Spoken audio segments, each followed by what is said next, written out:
नाम सुन के क्या लगता है आपको? प्यार का एहसास क्या होता है? तो चलिए आज हम आपको बताते हैं प्यार का एहसास का मतलब क्या होता है। ये कहानी एक रईस परिवार की लड़की जिसका नाम राधिका है और दूसरी ओर एक मध्यम परिवार का लड़का जिसका नाम अमन है। दोनों एक दूसरे से बहुत अलग है, लेकिन क्या उन्हें एक दूसरे से प्यार हो पाएगा? चलिए जान लीजिए आप खुद ही। राधिका बचपन से एक आलीशान घर, गाड़ी और रहन सहन में पली बड़ी है। वहीं अमन बचपन से अपने परिवार को संघर्ष करता देख बड़े होते होते उसने अपनी जिम्मेवारी का एहसास होने लगा। ज़्यादा पैसे ना होने के कारण से वो ज़्यादा पढ़ लिख ना सका। वहीं दूसरी ओर सब कुछ होने के बाद भी राधिका को पढ़ने लिखने का मन न होने के कारण पढ़ न सकी। वक्त के साथ साथ दोनों बड़े हुए अपने अपने रहन सहन से। एक और अमन एक छोटे से कार कंपनी में काम करने लगा। वहीं दूसरी ओर राधिका अपने ज़िंदगी घूमने मस्ती में बिताने लगी। एक दिन आया जब दोनों का एक दूसरे से सामना हुआ। वो कुछ इस तरह हुआ कि एक दिन अमन एक कार को टेस्टिंग करने निकला था। वहीं राधिका अपने दोस्तों के साथ कार में घूमने निकली थी। थोड़ी दूर जाके राधिका की गाड़ी खराब हो गई और उसी वक्त अमन ने देखा कि कोई वहां लिफ्ट मांगते हाथ दिखा रहा है। अमन गाड़ी साइड में करके उतर के राधिका की ओर गया। फिर क्या, राधिका उससे देख पूछने लगी, क्या आप हमें थोड़ी दूर तक छोड़ सकते हैं? अमन उसकी बातों को सुन के चुपचाप गाड़ी की ओर गया और गाड़ी चेक करने लगा। ये देख राधिका को अच्छा नहीं लगा कि वो किसी से पूछ रही है और अमन जवाब नहीं दे रहा है। अमन कुछ देर बाद बिना किसी से कुछ कहे चले जाता है। ये देख राधिका को कुछ समझ नहीं आया। तभी पीछे से आवाज़ आते हुए, राधिका गाड़ी चालू हो गई, अंदर आ जा। ये सुन राधिका उससे शुक्रिया करने जाती, तब तक अमन निकल चुका था। राधिका फिर गाड़ी में बैठ चली गई। एक दिन आया जब राधिका का जन्मदिन था। वो हर साल की तरह अपने परिवार के साथ मंदिर गई। वहाँ उसने अमन को फिर से देखा। वो देखते ही उसके पास गई, उससे उस दिन के लिए शुक्रिया कहने। ये सुन अमन ने उससे देख मुस्कुरा दिया।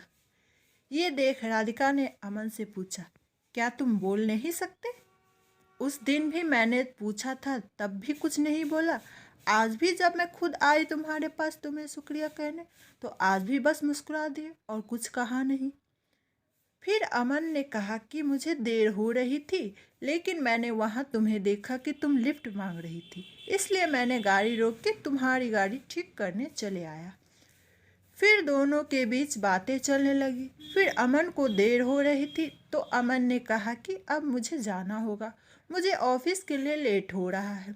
जाते जाते अमन ने उससे दोस्ती की हाथ बढ़ाया और कहा कि क्या हम दोस्त बन सकते हैं? ये सुन राधिका ने कहा, मुझसे दोस्ती? मैं हर किसी से दोस्ती नहीं करती।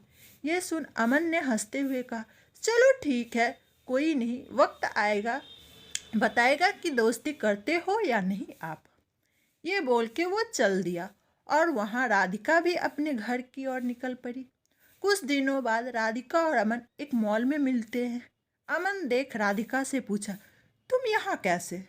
राधिका देखते हुए, बस यूं ही घूमने के लिए आई हूँ, तुम्हारा आज ऑफिस नहीं है जो यहाँ आए हो?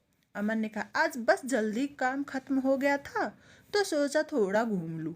फिर दोनों एक कैफ़े में गए और बातें करने लगे। राधिका ने अमन से कहा, अपने बारे में बताओगे कुछ? अमन हंसते हुए कहने लगा, मैं क्या बताऊं अपने बारे में, मेरा तो बस एक सादा ज़िंदगी है जहां रोज़ सुबह ऑफिस जाता हूं और शाम को घर जा कर के घर का कुछ काम कर लेता हूं, बस फिर खा के सो जाना, फिर वही सुबह फिर से। फिर अमन ने पूछा, आप क्या करते हो? ये सुन राधिका हंसने लगी और कहा, मुझे कुछ करने की ज़रूरत ही नहीं पड़ती, सब बिना कुछ किए ही मिल जाता है, तो क्यों करूँगी मैं कुछ? फिर अमन ने कहा, अच्छा है, फिर तो हम बहुत अलग हुए। ये सुन राधिका ने कहा, हाँ अलग तो हुए हम, फिर भी तुम्हारे साथ बैठे हुए यहाँ फिर अमन ने कहा बैठी हूँ, मतलब हम अलग हैं तो सिर्फ रहन सहन से, बाकी हम दोनों एक ही हैं। अगर तुम दिल से किसी के बारे में सोचोगी तो तुम्हें कोई अलग नज़र नहीं आएगा। ये सुन राधिका ने कहा ये दिल कुछ नहीं होता। अमन सुन के मुस्कुराने लगा और कहा ठीक है जैसा तुम बोलो। फिर हर कुछ दिनों में दोनों मिलते रहते, बातें करते और अपने घर चले जाते। धीरे धीरे दोनों में बातें बढ़ने लगी और दोनों रोज मिलने लगे। अमन ऑफिस से निकल के मॉल चले जाता और वहाँ राधिका उसका इंतजार करती रहती। फिर एक दिन राधिका ने कहा कि मुझे एक पूरा दिन तुम्हारे साथ रहना है, देखना है कि क्या करते हो तुम पूरा दिन। फिर एक दिन अमन का छुट्टी था ऑफिस का, तो उसने राधिका को मिलने के लिए बुला लिया। फिर अमन हमेशा की तरह पहले मंदिर गया, फिर वहाँ से आने के बाद मैदान गया जहाँ छोटे छोटे बच्चे खेल रहे थे, वहाँ अमन उनके साथ खेलने लगा। फिर कुछ देर बाद अमन वहाँ से आश्रम गया जहाँ वो हमेशा लोगों को खाना खिलाता, उनका कुछ देर देखभाल करता, फिर चले आता। फिर वहाँ से निकलने के बाद अपने घर आया और अपने माँ को बिठा के घर का बचा हुआ काम खत्म किया। फिर रात हो गई और उसने राधिका को घर छोड़ आया और कहा ये रहता है मेरा छुट्टी का दिन और यही है मेरी आम जिंदगी, जहाँ जितना हो पाता है उतना मैं करने की कोशिश करता हूँ। ये सुन राधिका बिना कुछ कहे चली गई और पूरी रात सोचते रही ऐसे भी लोग होते हैं जहाँ अपना छोड़ दूसरे के बारे में इतना सोचते हैं। और एक मैं हूँ जो आज तक अपने माँ बाप की मदद तो दूर, आज तक पूछा भी नहीं कि वो कैसे हैं, वो करते क्या हैं। ये सब सोच राधिका भावुक हो गई और अपने माँ के पास चली गई। उसने देखा माँ उसकी काम कर रही होती है। जैसे ही वो माँ पुकारती है माँ वहाँ से क्या हुआ, कुछ चाहिए तुम्हें, बोलो। ये सुन राधिका और भावुक हो गई और माँ को कहते हुए नहीं कुछ नहीं, बस यूं ही आई थी और वहाँ से चली गई। वो एक पल था जब राधिका को एहसास हुआ कि सच में दिल से सोचने वाले लोग होते हैं। फिर क्या मानो राधिका की दुनिया ही बदल गई। अगली सुबह वो पापा के पास गई और कहने लगी आज से मैं भी आपके साथ ऑफिस जाऊंगी, मुझे भी आपके काम का बोझ उठाना है।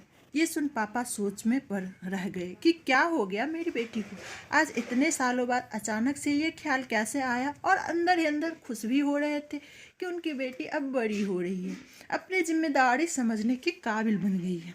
बस फिर शाम को हमेशा की तरह वो अमन से मिलने चली गई। बस फ़र्क इतना था कि आज की हमेशा वो घर से आती थी, आज वो ऑफिस से आई है। ये देख अमन को खुशी हुई और उसने राधिका से पूछा तो दिलो होता है ना। ये सुन राधिका हंसने लगी और उससे माफ़ी मांगते हुए उससे फिर से शुक्रिया कहा कि उसके वजह से आज वो अपने आप को पहचान पाई कि उसकी ज़िंदगी क्या थी और वो किससे समझ बैठी थी। तो अब आगे क्या बताऊँ आपको, आगे जो तो आपको समझ आ गया होगा क्या हुआ रहना था।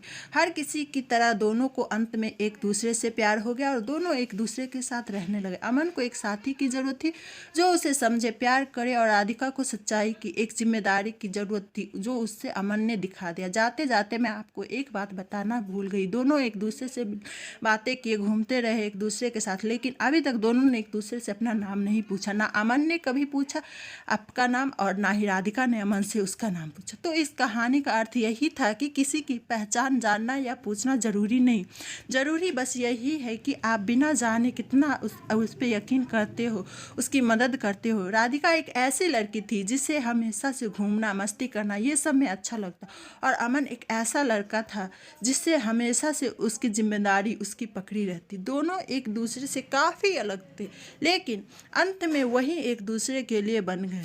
तो प्यार कभी भी और किसी से भी हो जाता है, आपको ना उसके लिए अपनी जिम्मेदारी से भटकना है और ना ही उसके लिए कुर्बानी देनी है।